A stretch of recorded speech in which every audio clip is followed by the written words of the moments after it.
আজকে সকালটা শুরু হলো পুরীর সমুদ্র পাড় থেকে। ঢেউগুলো যেন বারবার বলে দিচ্ছিল, শান্ত হও, ধীরে চলো, উপভোগ করো। ক্যামেরা অন করতেই বুঝলাম এই সমুদ্রের নীল রংটা শুধু চোখে নয়, মনেও লেগে থাকে।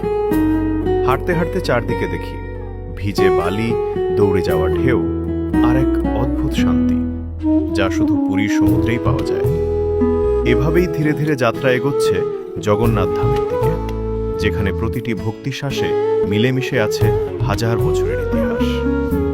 সমুদ্রের এই পথে হাঁটতে হাঁটতেই মনে হচ্ছিল, ভ্রমণ মানে শুধু নতুন জায়গা দেখা নয়, নিজেকে নতুন করে খুঁজে পাওয়া। আর সেই পথের শেষ প্রান্তে অপেক্ষায় আছে জগন্নাথজি, যার আশীর্বাদে এই পুরো যাত্রাই হয়ে ওঠে আরও বিশেষ।